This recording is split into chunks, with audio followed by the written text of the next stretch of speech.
chair has been removable at will as chair by presidents, but that's been a matter of statute for most of these. Is that constitutionally required? No. And we know that from Humphrey's executor, actually, because at the time of Humphrey's executor, the chair of the FTC was not removable by the president. And now it was in the Reorganization Act that took place some 15 years later, the president now has that designation. So I think putting those three together, your position would allow Congress to create independent agencies, maybe converting some of the existing executive agencies into independent agencies with no political balance requirement, with a long term, say 10 or more years, and with the chairs not subject to removal as chair. So you can imagine a situation, and just want to give you a chance to deal with the hard hypothetical, when both houses of Congress and president are controlled by the same party, them creating a lot of these independent agencies with or extending some of the current independent agencies into these kinds of situations so as to thwart future presidents of the opposite party. And to Justice Barrett's point, I don't think we can just say, oh, that hasn't happened, so it'll never happen. Absolutely. And I don't think that you should articulate a rule that categorically rules out the possibility that some statute in the future might not provide for adequate tools of presidential supervision. But what would be the theory? I mean, that's what I'm getting at. There's just picking something out of thin air. What is the theory? One textual basis in the Constitution for that would be the Take Care Clause of Article 2, Section 3, which does require the president to take care that the laws be faithfully executed. And this court could hold that that requires that the president have constitutionally adequate means of supervision, such as those that are adverted to in Part 3C2 of CLA law that discusses exactly the types of considerations to which Your Honor is referring, the designation of the chair, the staggered terms provision, and the opportunity to influence the composition of the commission, budgetary tools.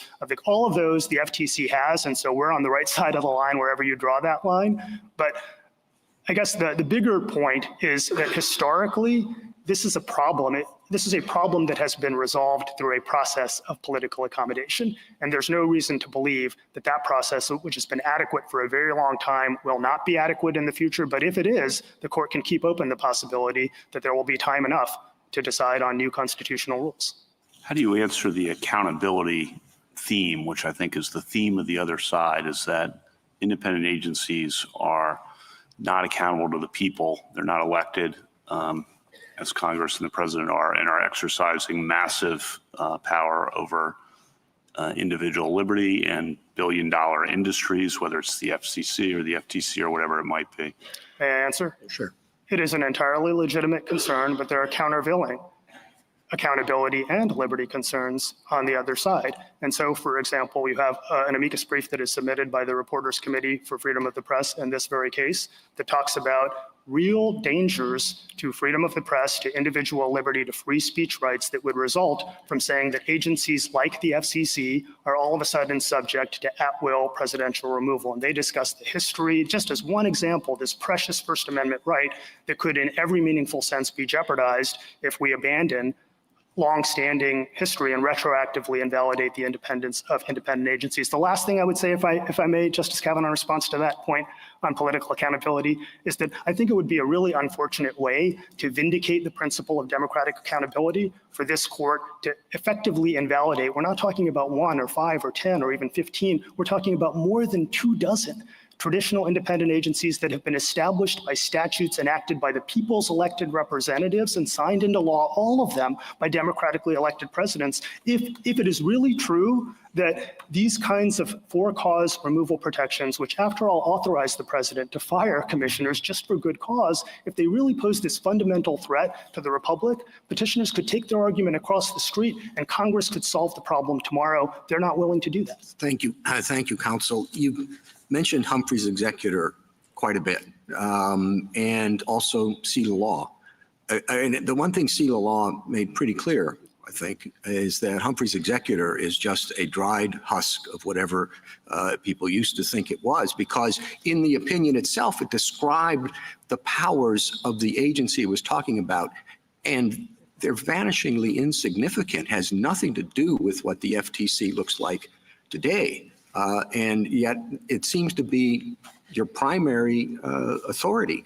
It was addressing an agency that had very little, if any, executive power. And that may be why they were able to attract such a broad support on the court at the time. I mean, putting Humphrey's executor aside, what's your next good case? We have two other cases in which the court has had occasion to assess the constitutionality of a single layer of for-cause removal protection applicable to a multi-member commission. And those two cases are Weiner v. United States and Free Enterprise Fund.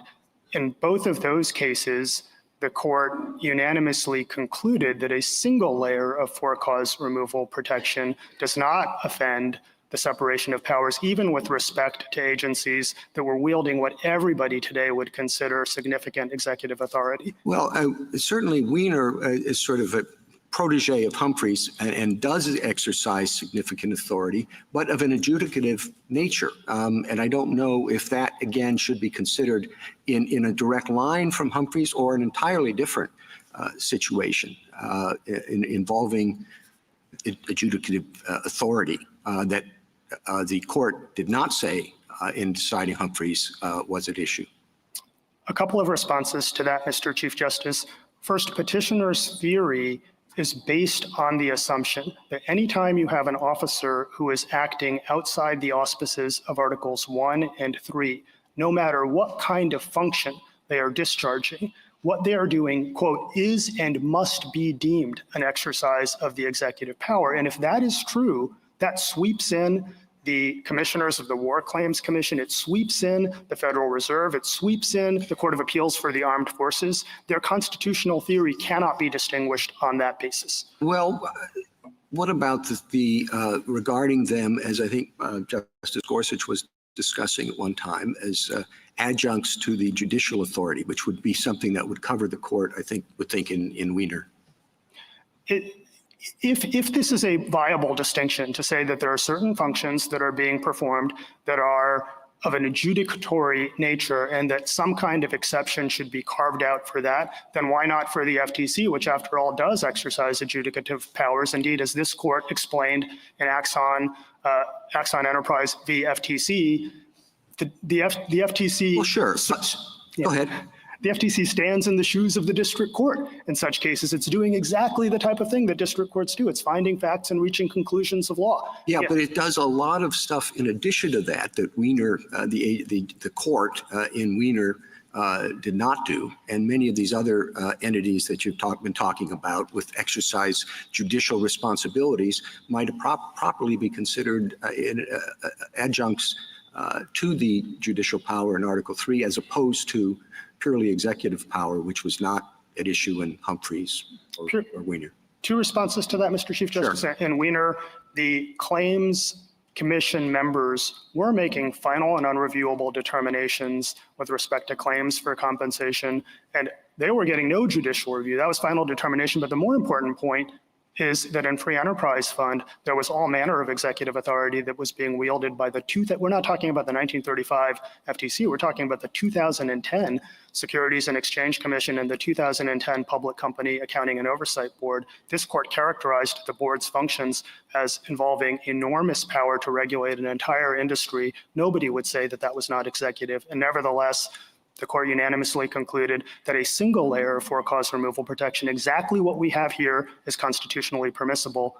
On top of that, we don't, again, have a single case that has ever struck down the kind of removal protection that we have here in more than 200 years. Thank you. Justice Thomas?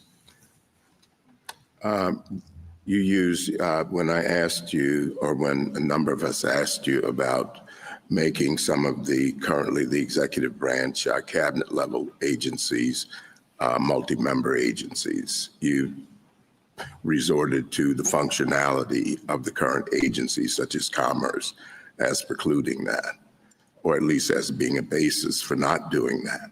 Now, moving the other direction, could you functionally, you say that from a functional standpoint, the FTC is not an executive branch agency, and you listed some of its functions.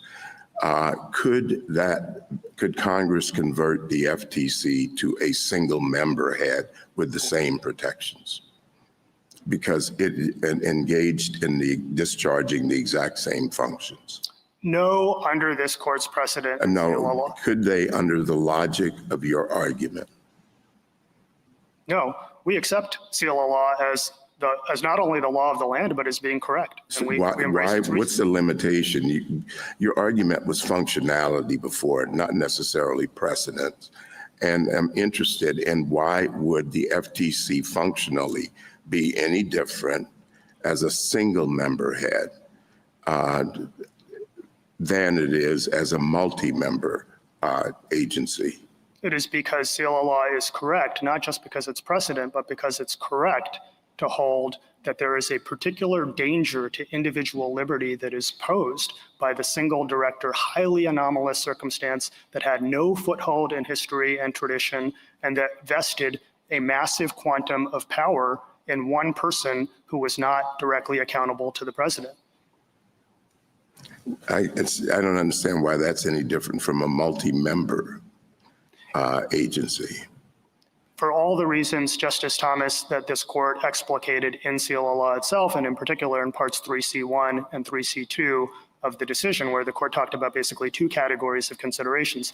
One is the foothold in history and tradition, and the second is whether the configuration of the agency poses a problem for structural separation of powers principles. And in both of those, the court explained, and elsewhere throughout the opinion, the implications for individual liberty of taking massive amounts of governmental power and putting them in the hands of one person who's not accountable to the president, as opposed to where you have the multi-member structure. As a practical matter, there needs to be consensus, there needs to be deliberation, there's a safety valve in terms of dissenting opinions can be issued, and that can provide an alert to the public that something is going on. So there's a whole variety of reasons why single-member agencies have been distinguished from multi-member commissions, and we think that precedent is correct and should be adhered to. And on that point, Justice Thomas, I guess I would say one more thing, and that is I think it is a big difference between our position and the position of the petitioners, that we are asking the court to adhere to all of its precedents and to give effect to the collective wisdom and experience of all three branches of government.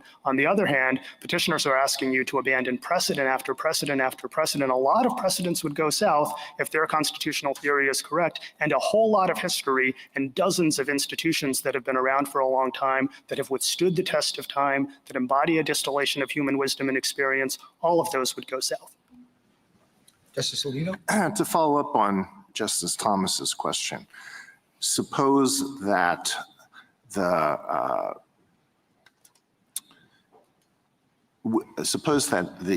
FTC did not have the members, the commissioners did not serve 7-year terms, staggered 7-year terms. Suppose there was not the requirement that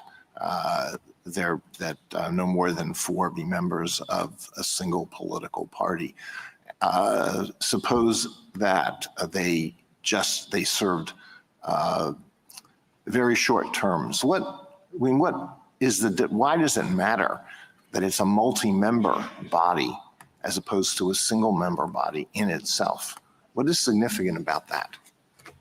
The significance is the distinction for purposes of individual liberty, the threat that is posed to individual liberty by single-headed agencies that are not accountable to the president. That, as I understand it, Justice Alito, is the logic of this court's decision in seal of law, and we recognize that intelligent people of goodwill can disagree about that. Seal of law didn't have to decide the question that's before us here. I mean, suppose that there were 2 FTC commissioners and they served 1-year terms. And you would say, well, that's okay, but there's a difference between that and an agency that's headed by a single member. Making the terms shorter, in my view, would not raise constitutional concerns, because that would only increase presidential opportunities to influence the composition of the agency. Reducing the number of commissioners might be a different type of situation. I'm not aware of any 2-headed agency that has ever been created in the modern era or throughout American history. Well, okay, what we're looking for are conceptual explanations for the distinctions you're drawing. But let me move on to something else. suppose the Department of Justice were split into two parts. One part has the authority to enforce the criminal laws, and the other part has the authority to enforce civil laws. Could the civil component, could Congress put at the head of the civil component a multi-member commission with removal protection? Justice Alito, there is the logically antecedent question with respect to any removal protection of whether Congress has constitutionally enumerated authority to enact the protection in the first place. And as has been suggested in prior colloquies, the relevant source of constitutional authority would appear to be the necessary and proper clause in terms of attaching removal restrictions to a federal office that is created by Congress. I don't think it's obvious that you would comply with all the strictures of the necessary and proper clause ex ante. And so it's not obvious that Congress could do that. And what we know for sure is that Congress has never tried to do that. Well, I know you keep answering it hasn't been done and it's not going to be done in the future, but I want to understand the limits of the principle that you're asking us to accept. So you're not, you cannot say, no, that would not be permitted for this reason. Well, The best you can say is that it might not be necessary and proper. if you wanted, that is one source of limiting principle for sure. But also, our argument is predicated in part on a long historical tradition pertaining to Okay, what are I called. understand the historical argument. That wasn't what my question was getting at. All of the civil enforcement laws, all of the civil laws that are now enforced by the Department of Justice were enacted by Congress under one of its enumerated powers. Let's assume that they were all constitutional. So the question is whether it would be necessary and proper to the enforcement of those given the understanding of necessary and proper, to entrust that to a multi-member commission as opposed to a single officer like the Attorney General? That would be the question. I don't think so. And what I was trying to get at before is not just that there's an historical tradition, it's that the historical tradition we're invoking is for what are called traditional multi-member regulatory commissions. And those historically have never involved purely executive civil enforcement. They involve a blend of lawmaking, adjudicatory, and enforcement actions where the enforcement authority is deemed to be reasonably ancillary to the other functions. So the kind of hypothetical that you're positing, Justice Alito, I think it's an absolutely legitimate concern, but the historical tradition that we are drawing on for purposes of our constitutional liquidation argument would not require you to affirm the constitutionality of that kind of highly unusual structure that, as far as I know, has never been attempted before. On the question of giving the members of a multi-member commission longer terms of office. So here we have 7 years. What if it were increased to 10 years? What if it were increased to 15 years and so forth? And the principle that you would have us apply is whether that longer term of office preserved adequate presidential supervision. Is that your answer to the question? That is one potential limiting principle. We would have to, in each of those, in every case in which that would be involved, we would have to determine, do I think this preserves adequate presidential supervision? Our primary submission to you, Justice Alito, would be that it would not be the burden of the court to develop ahead of time heavy-handed constitutional rules that would try to make constitutional distinctions between, say, a 7-year term and a 9-year term or an 11-year term. Those don't appear to us to be distinctions of constitutional proportions. Members of the Federal Reserve do have substantially longer terms than, say, FTC commissioners, and nevertheless, petitioners don't seem to have a problem with members of the Federal Reserve enjoying statutory removal protections. But our position is that the court should recognize that these are really difficult line drawing problems. And the way that has historically been resolved is through the political process. And the political process is up to the task of dealing with this problem. But you wouldn't say that we leave it complete. Would you say we leave it completely to the political process? So that at no point in the extension of these terms would we say, oh, there's a problem. I thought you were saying there is a test. And it is whether there's adequate presidential supervision. And if that were challenged, we would have to decide.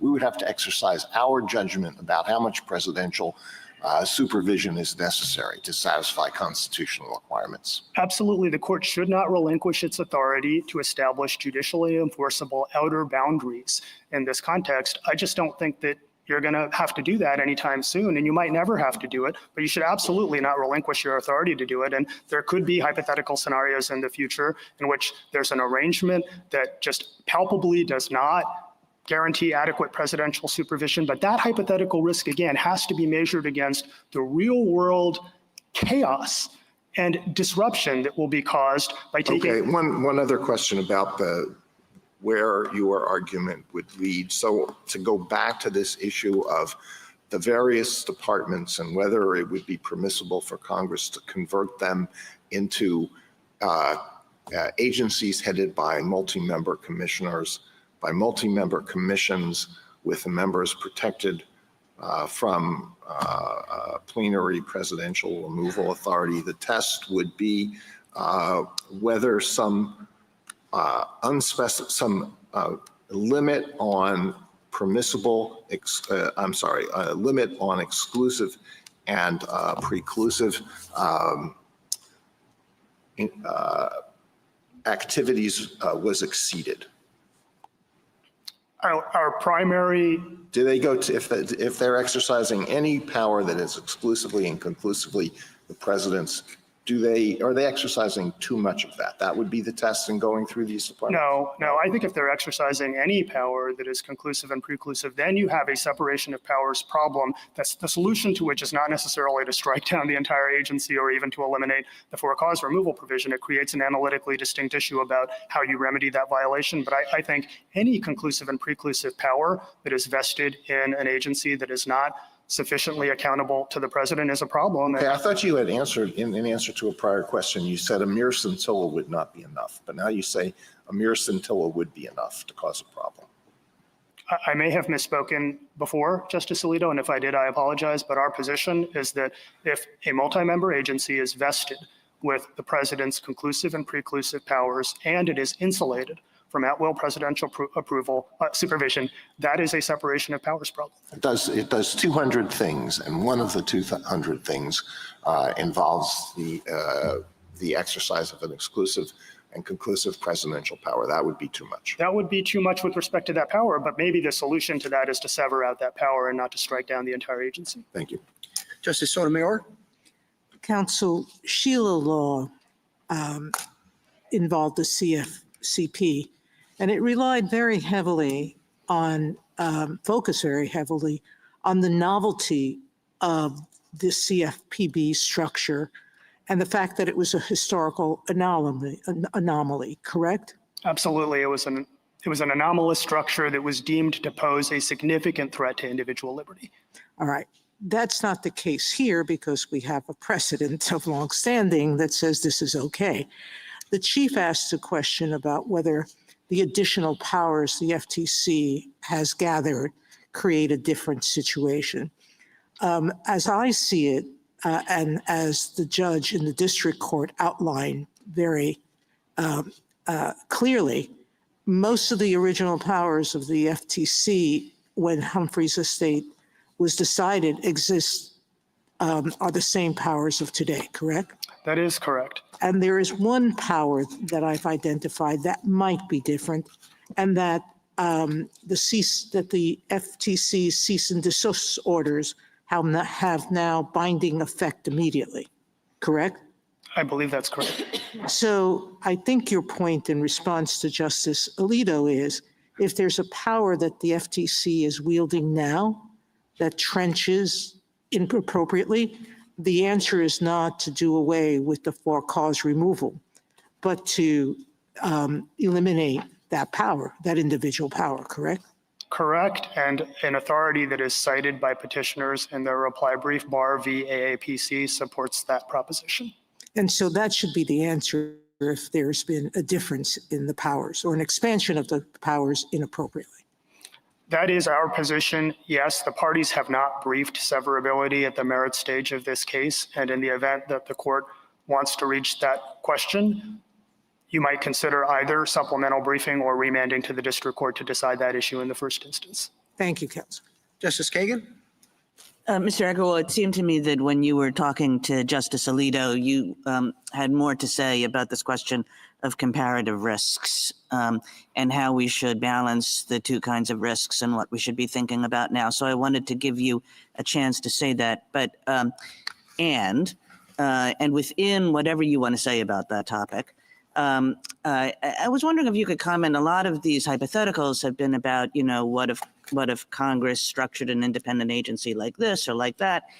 I mean, most of these independent agencies, Justice Sotomayor is right that the CFPB was anomalous in this respect, but basically, like the vast majority of them all use the exact same structure, or if not exact, near exact same structure. There are little variations, but they're all set up with bipartisanship. They're all set up with a chair that does have some greater control and that is more controllable by the president. They're all basically set up the same way. So all of these hypotheticals about what if Congress did this, I'm wondering if you could comment in your discussion of comparative risks about how we actually why it is that we actually have just never seen that. I think it's because the political branches have learned from experience, and experience is the great teacher. There's an insightful discussion of the history and tradition surrounding traditional independent agencies and the separate opinion in the PHH case that has been cited extensively by the parties, and that explains that the structure that the political branches have come up with honors and gives effect to our constitutional values, as we explain on the very first page of our brief. We think that the political branches have done a good job of learning. The political branch is Congress, which is made up of both Democrats and Republicans who are aware that neither Democrats nor Republicans will control the government forever and are structuring these systems with that in mind. I think that is exactly right, Justice Kagan, that there's an appreciation and an understanding that folks in power today may not be in power tomorrow, and you want a structure that will be able to withstand the test of time. The other kind of interesting thing about this is that it's not just Congress. It's Congress acting together with the president every single time. In the case of the FTC Act, the act has been amended time and time and time again since this court's decision in Humphrey's executor. Presidents are signing all of those bills into law. They are supporting the FTC in a myriad of ways. They too have read the vesting clause of Article 2, and they too believe in preserving executive power. It is simply implausible to say that presidents have been supporting these traditional independent agencies now for more than a century and a half. And even from the first Congress, George Washington signing into law the Sinking Fund Commission, the Revolutionary War Debts Commission, the Mint Commission, it is absolutely implausible to say for the entirety of American history, presidents of the United States have been complicit in giving up a vital executive power that is, according to petitioners, indispensable to their constitutional duty. The better answer by far is to say that presidents have understood and appreciated that vital interests of the American people can be served by having constraints on the exercise of power. That is a really important part of our constitutional tradition, and that is what petitioners are putting at risk. You mentioned some of the early history, and I think I want to give you a little bit of a chance to talk about that because we haven't. When I was a young lawyer and this unitary executive theory really got its start and got its legs, there was a pretty simple version of the history, and that drove a lot of the early discussion of the unitary executive, what was wrong with Humphrey's executor. What have the historians been telling us more recently about that sort of early understanding of the history? And bring us up to date here a little bit about where the history is with respect to these issues. There's an insightful discussion of this in an essay authored by Professor Nelson that we have cited in our brief and that cites recent historical scholarship. And there is also many amicus briefs that have been submitted in this case, which basically affirm that there is a rich body of recent, including post-CLA law historical scholarship that supports the conclusion that the history surrounding this issue is at a minimum contestable.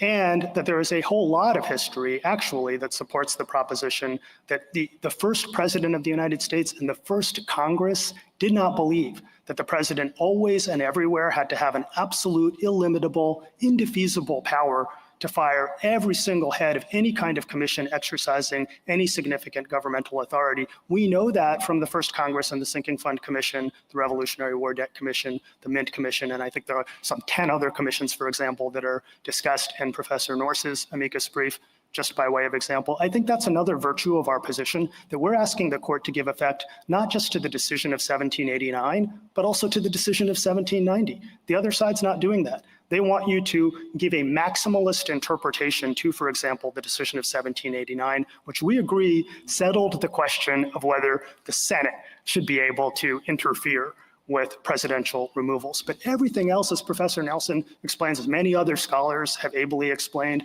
is highly contestable at a minimum. There's actually a lot of historical evidence that goes the other way. That is all the more reason for this court to be cautious in developing heavy-handed constitutional rules that, one, don't have a clear basis in constitutional text. We absolutely accept this court's precedents that interpret the vesting clause of Article 2 to establish a general default presidential removal power, but it cannot be said the constitutional text clearly delineates the boundaries between the president's power and Congress's power with respect to removal. Then when you add to that a growing body of historical scholarship indicating that original understanding from the time of the first Congress and the first president was that significant governmental authority absolutely could be vested in commissions that were not subject to plenary presidential control, that every single member was not subject to presidential control. And in fact, in a lot of respects, as the scholars have explained, those early commissions were actually substantially more independent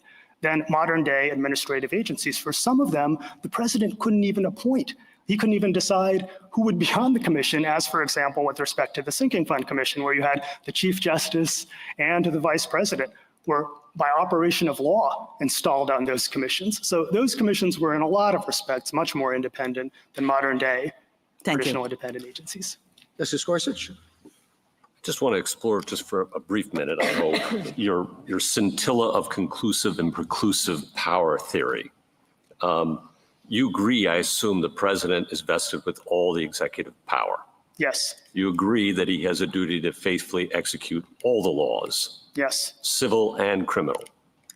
We agree that the Constitution imposes on the president a duty to faithfully execute the laws. All Absolutely. the laws. Well, Is there some laws he doesn't have to? That'd be news to our friends across the street. the take care clause is a duty, and it is also a power, but the text of the clause does not provide that the president must have at-will presidential. I didn't ask that. This is, does he have a duty to faithfully execute all the laws? We know from Yes or no? I would say no in the sense No. in the sense that let me. There's two different questions, and I want to make sure that I'm answering the question. The question is, does the president have a duty to faithfully execute all the laws? The answer is no. Why? So he can't break the law for sure, for sure. Does he have to be vested with statutory authority to actually directly enforce, or to exercise? I'm not asking whether he has to bring the indictment. I'm asking whether he has a duty to faithfully execute the laws. I think the president does not, under both history and tradition, have to have plenary power of supervision. But in the case of the FTC, he does have some power of supervision, including if there's a demonstrable, palpable violation of law, the president could absolutely fire a commissioner of the FTC under the plain language of the statute. So the answer is no, I guess. But you say that he has to have direct supervision and removal authority for someone who has conclusive and exclusive authority to bring criminal prosecutions, right? That is our understanding of this court's decision in Trump v. United States. That's your understanding? Yes. But not civil? That's right. And to go back to earlier. And then just to be clear, so that means if the government wants to bring a misdemeanor, that person has to be reportable to the president. But if the government wants to bring ruinous fines and penalties and injunctions, that person doesn't. I don't know the scope of this court's holding in Trump v. United States. I'm asking you for your theory, because it's a very interesting theory. You're building off of two words from Trump versus United States and putting a gloss on it that I'm not familiar with. I'd understood the executive power, and he has conclusive and preclusive authority of that. But this line, I don't know where it comes from. You're and I'm wondering, I'll be honest, I'll put my cards on the table. Maybe it's a recognition that Humphrey's executor was poorly reasoned, and that there is no such thing in our constitutional order as a fourth branch of government that's quasi-judicial and quasi-legislative. Maybe you're trying to backfill it with a better new theory that itself recognizes that we've got a problem.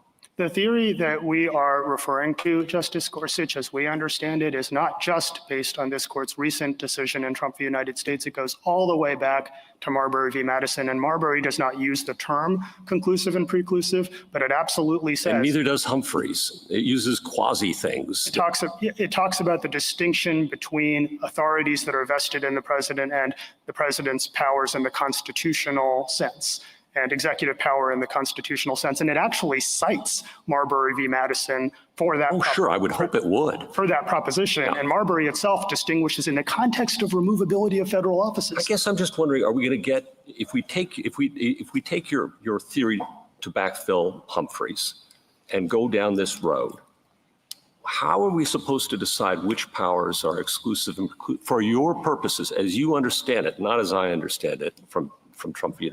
United States, but as you understand it, what powers are going to fall in and what going to fall out? Are we going to have just as much litigation over that as anything else we might do in this case?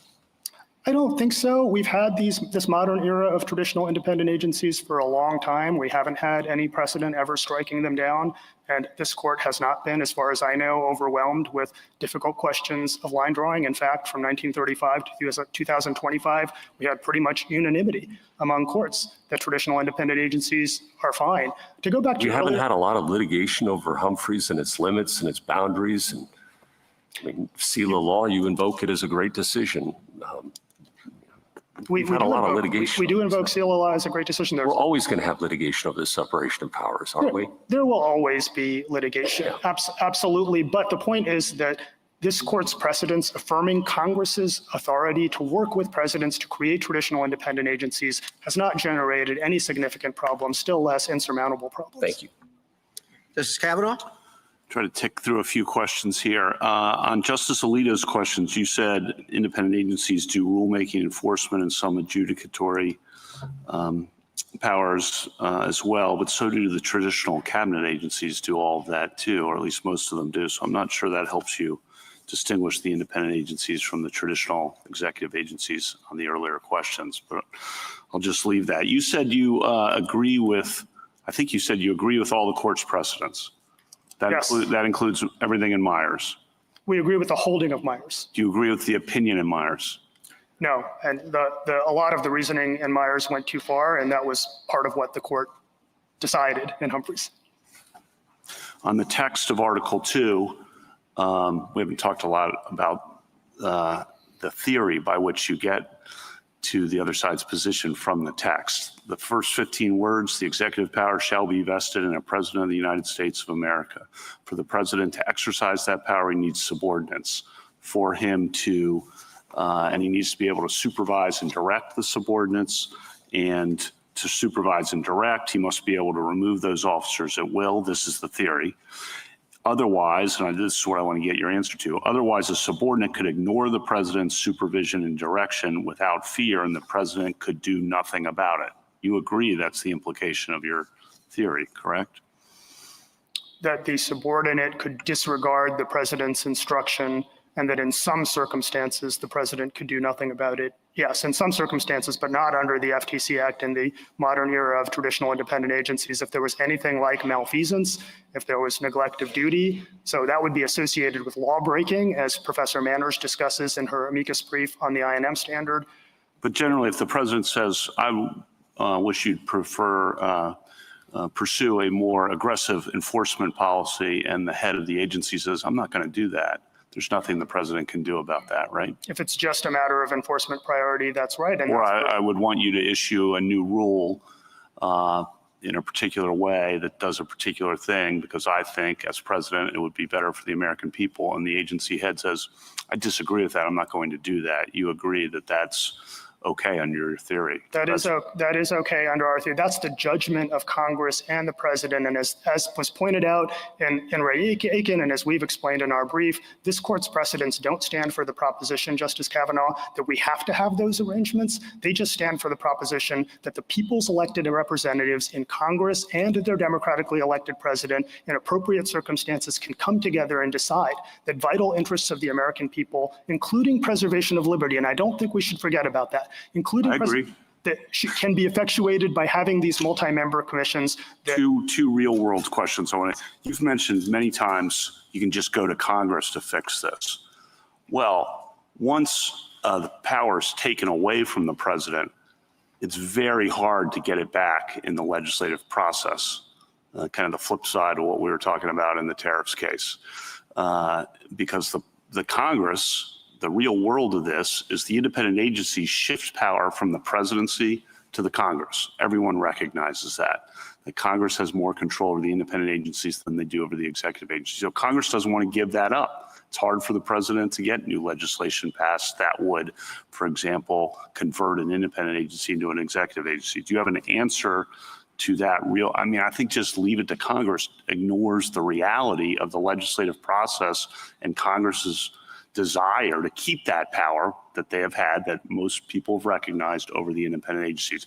That's a theory out there. I just want to get your response to that. Yeah, I have two responses to it. One is that I don't think it's an accurate characterization of what's going on to say that Congress is aggrandizing its own power at the expense of the executive. I think, in fact, exactly the opposite. And a lot of these agencies— That famous quote, "The independent agencies are ours," by a leading member of Congress, that was just— I will give you an example from the FTC Act itself. The operative provision from the very first version of the Act provides that this Act is all about defining unfair methods of competition in commerce, full stop. How do you know what is an unfair method of competition in commerce? The statute doesn't say. It delegates that congressionally, constitutionally enumerated authority to an agency that the president has all kinds of supervision and influence over. And what is happening— But much less than the executive agency. I understand your point there. I think I got it. Your brief refers to regulatory stability being a virtue served by the current overarching regime.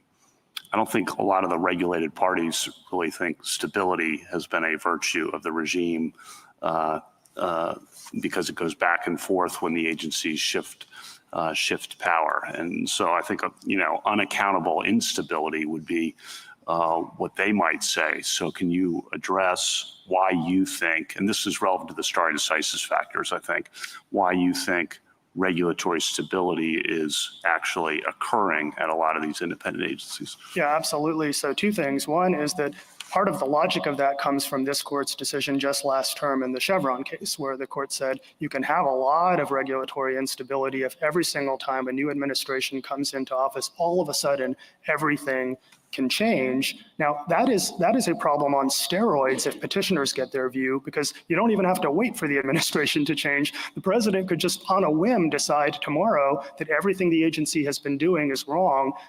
Public reliance on stability presupposes that this is the whole point of the staggered terms requirement that this court explained in detail in Humphrey's Executor, that the whole point of this structure is to guarantee a modicum of stability that private regulated entities can depend upon, and that is jeopardized by at-will presidential removal. Two more quickly. Hopefully you've used the phrase chaos and disruption if you lose, and don't strike down the entire agency. I think you used that phrase. I don't think that's what would happen if you lost, and I think you would agree with what I'm about to say, which is if you lose on the merits, the proper remedy is simply to sever the for-cause removal provision, not to get rid of the FTC. Do you agree with that? I agree with part of it, but not all of it. The remedy is not to get rid of the FTC, but I think there's an analytically difficult question about whether the proper remedy would be to sever the for-cause removal provision, as opposed to, depending on the nature of the ruling, maybe one isolated power that is deemed to be quintessentially executive and that generates the separation of powers problem. Okay, last, sorry about the length of this, but this is important. Last, you said Congress, as a tradition, they won't depart from it, but the last 10 years we've seen two examples of first a single-headed independent agency and separately a double for-cause removal provision. So I don't think the idea that Congress is just following the model that it's used before is really sustainable in the face of those two experiments that we've seen in the last 10 years. That's just a comment from your point about, oh, there's a model and they just follow the model. It is not an absolute rule, and there may be times when the political branches depart from an established model, and when they do so in constitutionally problematic ways, what we know from recent history is that this court will be there and there will be time enough to decide those questions. All right, thank you for your answers. Justice Barrett? I want to just ask a quick question about history. Justice Kagan was asking you about new scholarship that historians have identified, which you say shows that independent agencies has a longer pedigree than maybe some thought originally. But do you concede that the first statutory, anything that looks like a statutory removal restriction, like the inefficiency, neglect, malfeasance, appeared in 1887 with the ICC? I don't know if it's the first, to be honest with you, Justice Kagan, Justice Barrett, I'm sorry. But what I would say is that as to the early commissions, I think that factor actually cuts the other way, because there was no provision authorizing presidential removal for some commissioners. That's our point. You had commissioners like the Chief Justice and the Vice President who were appointed by statute, and the president couldn't remove them under any circumstances. But they were 2 of 5, and it could remove, he had unchallenged authority to remove the other 3 who served on that commission. I mean, and there's silence. I mean, there's not the inclusion of statutory removal restrictions. You didn't really see that until the ICC. They were understood at the time to be, for the officers like the Chief Justice and the Vice President on the Sinking Fund Commission, for example, to be completely insulated from presidential removal. And it wouldn't make any sense for the president to be able to remove them from the commission. That was not the understanding at the time, as has been ably set out by many historians. But here's the bigger point, is that those commissions are in a lot of ways much more independent than modern day independent agencies. And petitioner's theory is based on the idea that any time these commissions are exercising significant governmental authority, every single commission member must be subject to at-will presidential removal. And in that respect, their theory cannot be squared with founding era practice. But counsel, the Sinking Fund had the Secretary of State, Treasury, and the AG, and there's no dispute, even under your theory, that the president could fire those 3. So sure, the Chief Justice and the Vice President, but he could very easily take control over the fund. Also, we distinguish that in Collins. I mean, it seems to me that these early examples had very, very limited authority. I mean, the Mint, or the Revolutionary War Debt Commission, there were no statutory removal restrictions, and all it did was settle accounts between the United States and individual states after the war. I mean, there's nothing that looks like the FTC at the time of Humphreys, or certainly not today. You have to concede at least that. Yes, and two responses to that. I think it's a fair observation.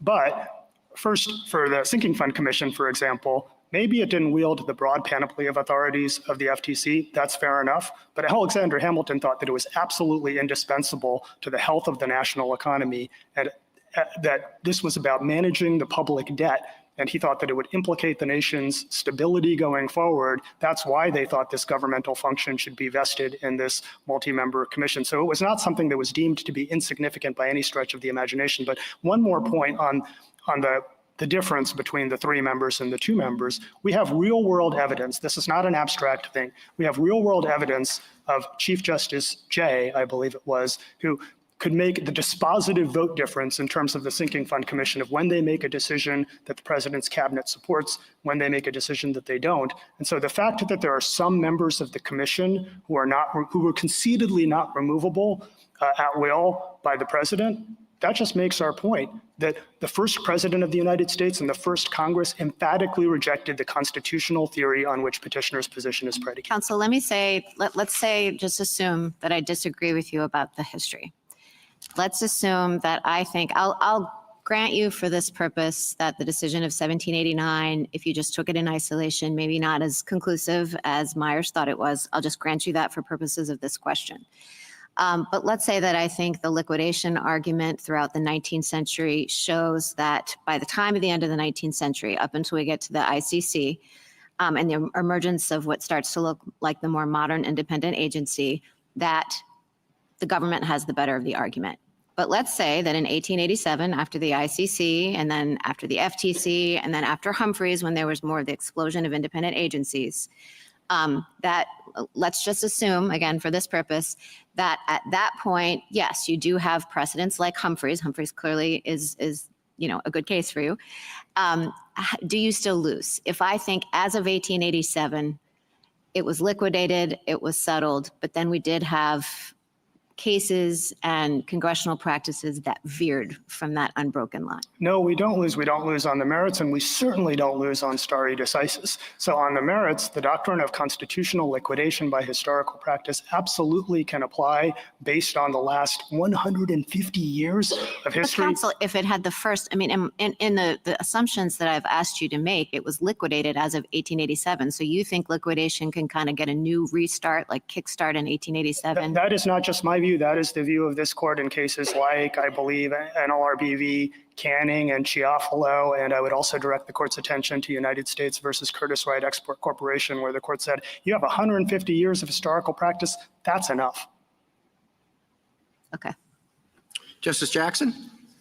Really quickly on your exchange with Justice Gorsuch, your hesitancy to respond to his take care question, I'm wondering whether that has to do with the fact that prosecutorial discretion exists and that the idea can't be, I think, that the executive has to always enforce all the laws, right?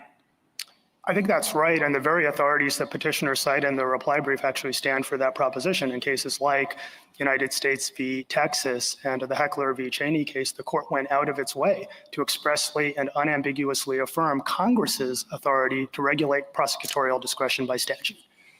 Let me ask you about Justice Kagan's invitation to expound upon comparative risks. I don't know if we got back to that, but before you do that, let me just also focus in on Justice Kavanaugh's question about losing on the merits and the extent to which the answer would be just striking down the 4-clause removal protections. I mean, I appreciate that, but doesn't that create pretty significant risks with respect to the missions of the various agencies? I mean, it's not just we don't have 4-clause removal and the agency continues. That would then, I think, open the door for the president to come in, each new president, and clean house in terms of all of the individuals who are running that agency, notwithstanding their expertise and knowledge and experience and the things that they are doing to promote the mission of the agency.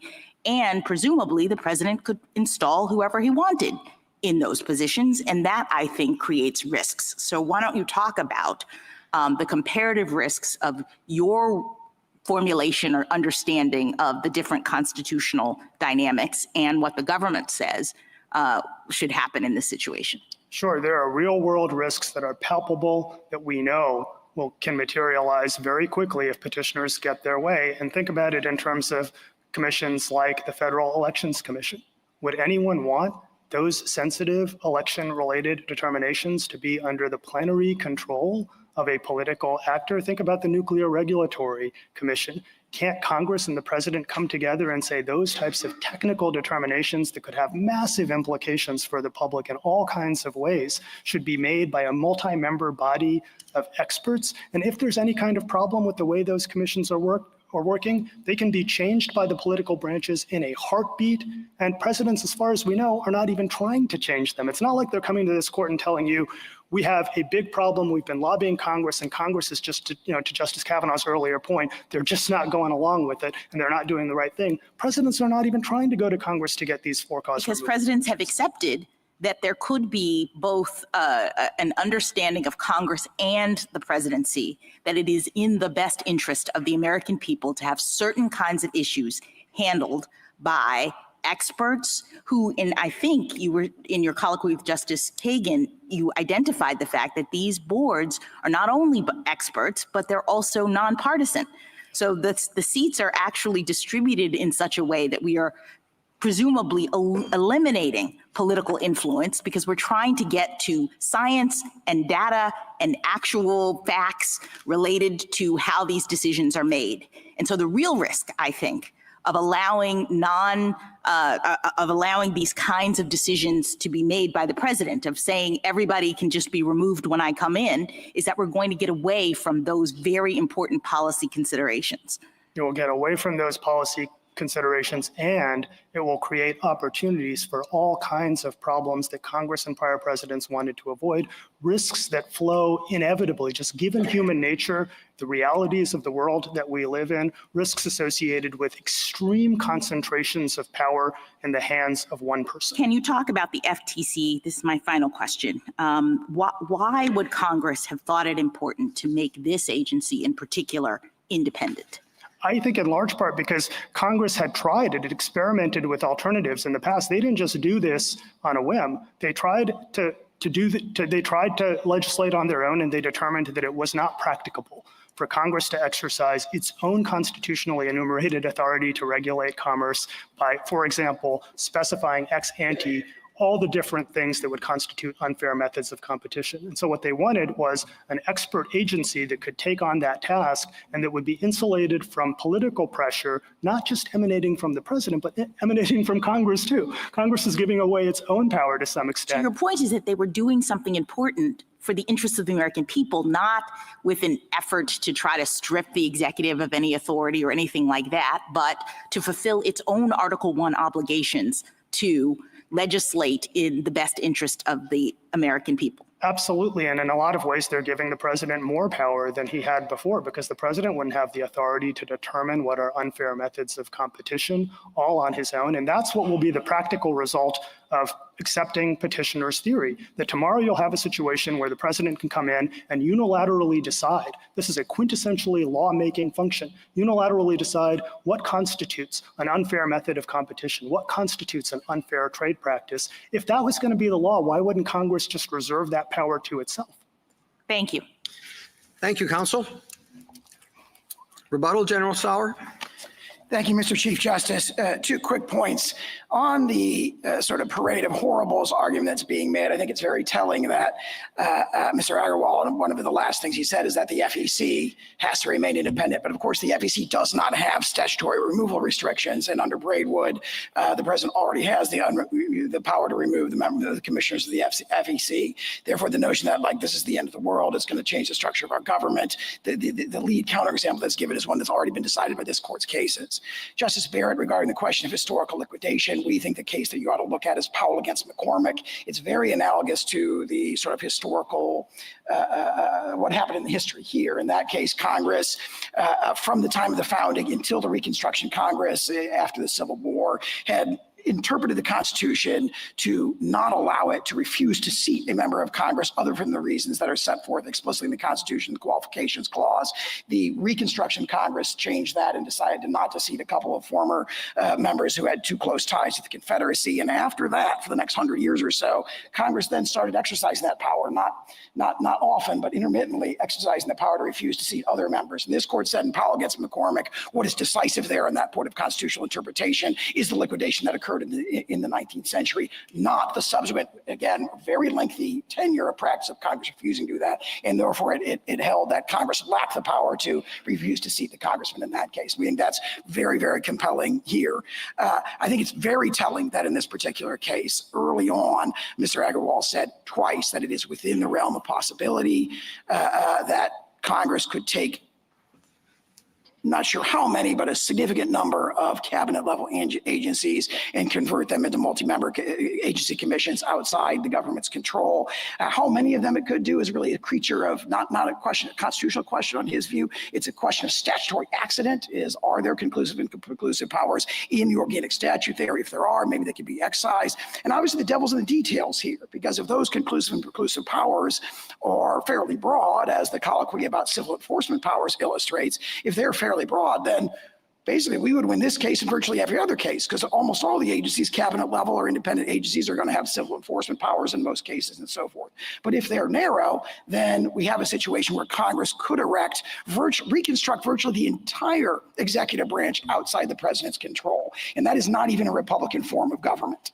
But that is the logic of the position that's being advanced here. That is the parade of horribles the court ought to consider. And that contrasts dramatically with what, for example, Madison said when he talked about the great principle of unity and responsibility, the chain of dependence that runs from the lowest to the middle grade to the highest to the president, and the president is accountable to the community, which is the voters.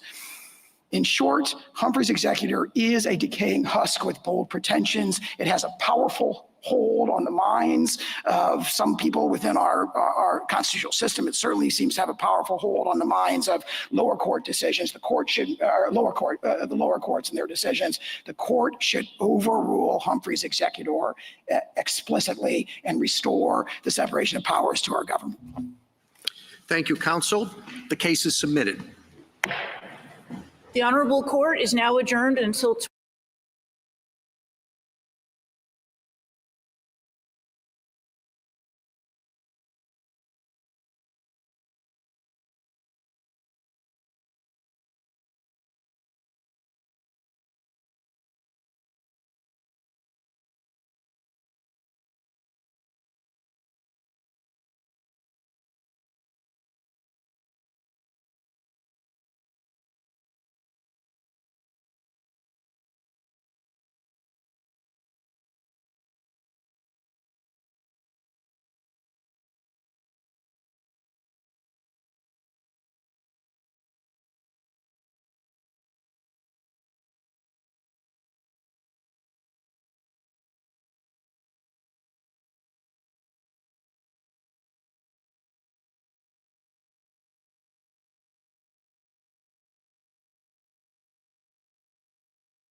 about Mike Lee? Senator Mike Lee.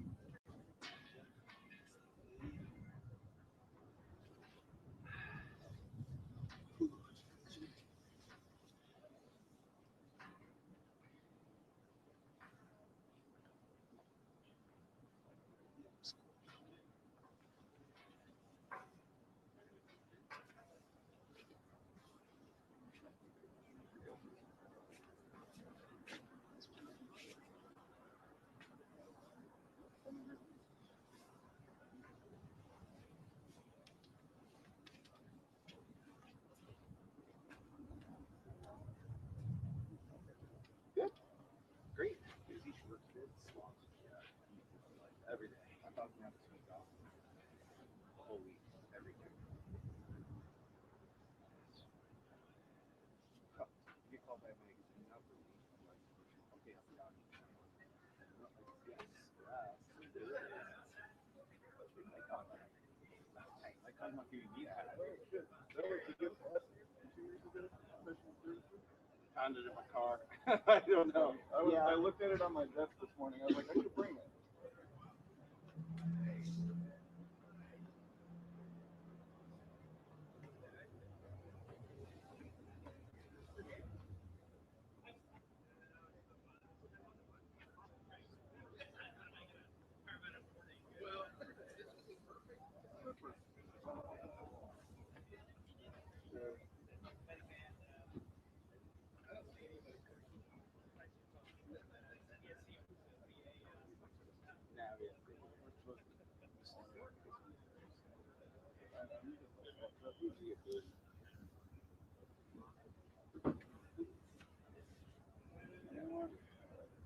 I don't think so.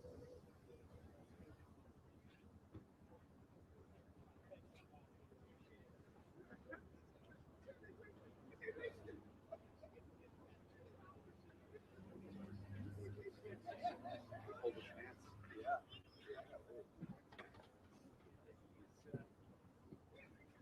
I've got like, didn't I just drive back?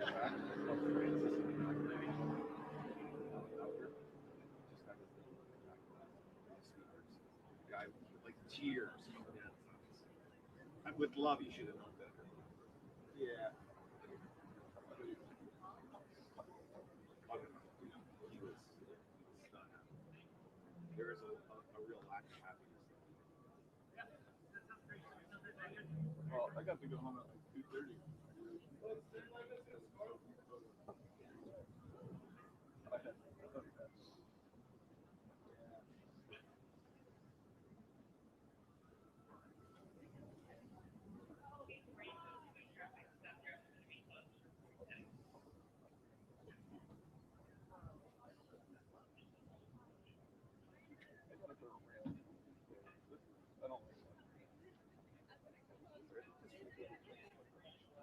I don't think so. Yeah, there's a line in the line. Oh, that's right. This morning I saw a line. I did a little drive around. Did you see us freezing our butts off? No. Are you photographing the line? I took a photo.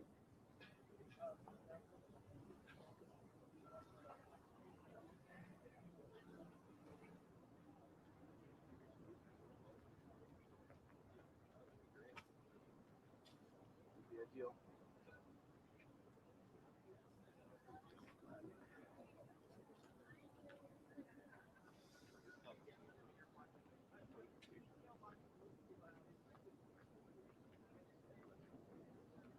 Yeah, I listened to the last hour. It's leaning pretty much.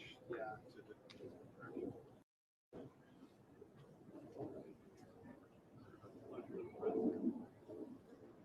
We'll see after the finish. Until then, I don't think anything's going any other way for them.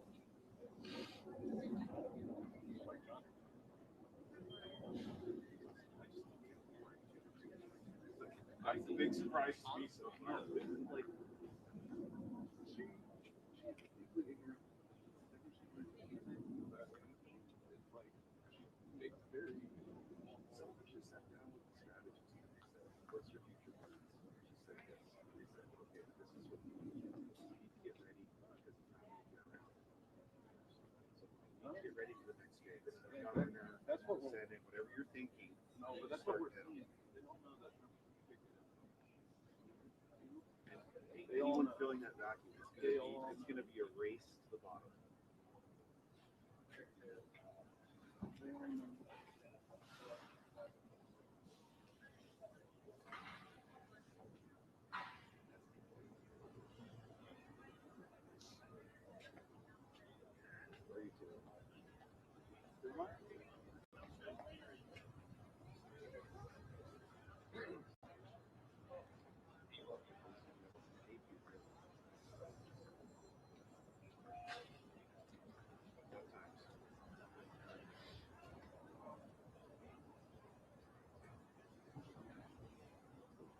That guy gets an athletic.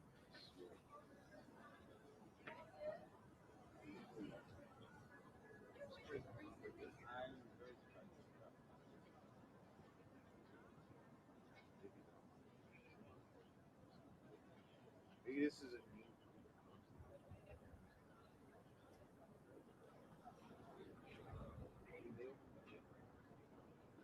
So they only open. I'm gonna go sneak a photo of those people. You can make a thing. I'll tell you what.